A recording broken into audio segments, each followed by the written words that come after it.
enforcing powerful economic sanctions.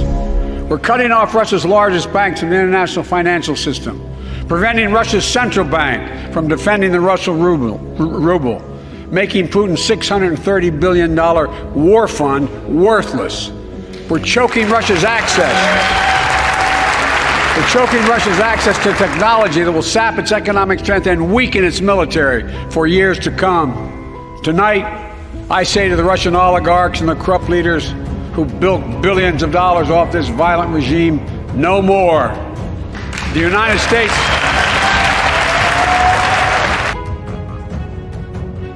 Ketika Barat dan sekutunya mulai melakukan tekanan kepada Rusia dengan sanction, tentunya sanksi ekonomi, di mana Barat dan sekutunya yang tidak mampu secara militer perang melawan Rusia di Ukraina, maka mereka pihak Barat tersebut meluncurkan perang ekonomi, tekanan kepada Rusia dalam bentuk yang lainnya. Sanksi ekonomi seperti tidak dikirimnya kebutuhan harian, bahan baku produksi, hingga transaksi dunia dengan SWIFT dolar diblok dan lain sebagainya dilakukan oleh banyak negara terhadap Rusia. Tapi semua ini sudah diperhitungkan oleh Putin jauh-jauh hari. Sungguh, sebelum perang semuanya sudah disimulasikan.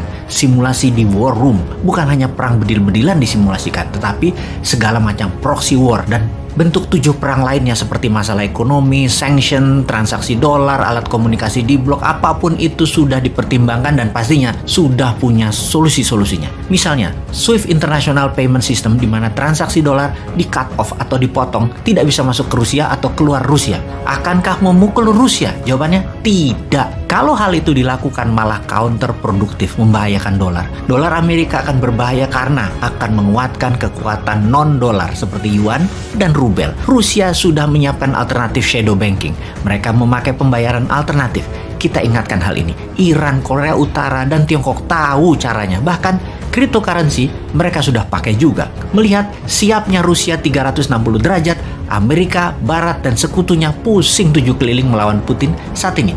Bahkan dalam pernyataan Putin tidak langsung kemarin di hari ke-7 serangan Ukraina, Eropa Barat dan Jerman diancam akan dicekik Rusia habis dengan gas Rusia. Terdiam Eropa Barat itu kemudian. Di sisi Tiongkok, hubungan mereka makin mesra. Tiongkok dan Rusia tersebut saling asah-asih asuh mereka berdua. Sanksi ekonomi ke Rusia tidak akan mempengaruhi banyak terhadap Rusia karena Tiongkok siap di sampingnya. Economic warfare-nya matang sekali dari keduanya. Bahkan ekonomi Barat yang mempropagandakan akan mahalnya biaya perang Ukraina per harinya yang Rusia harus tanggung, yang jika dalam minggu-minggu depan ini Ukraina tidak takluk juga oleh Rusia, Rusia akan merugi dan akan menarik invasinya.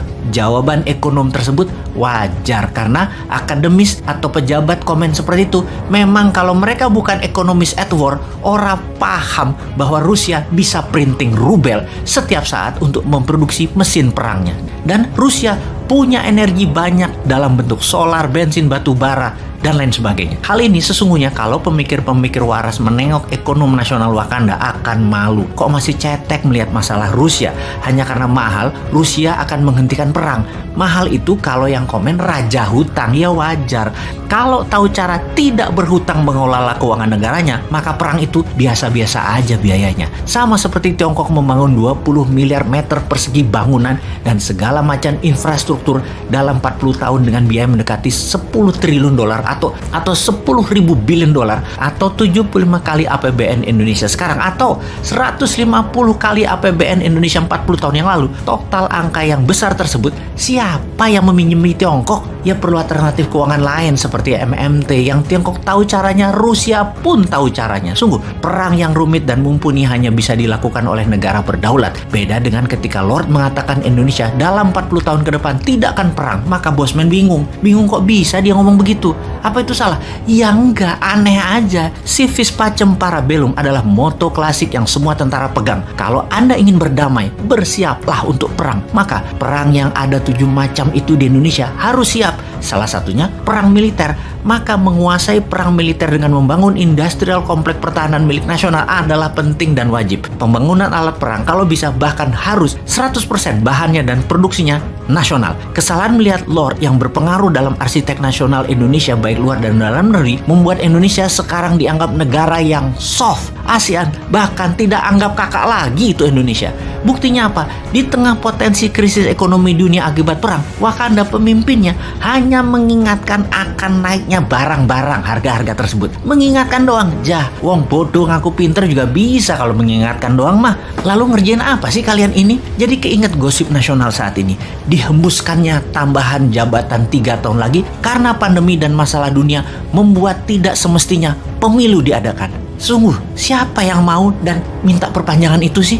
Yang masih enak menjabat atau yang di pinggiran makan serpihan sampah yang mengusulkan? Menurut Ngana, siapa Jo? Безусловно. Поэтому будем и дальше развивать, совершенствовать армию и флот. Добиваться, чтобы повышалась их эффективность, чтобы они были оснащены по последнему слову.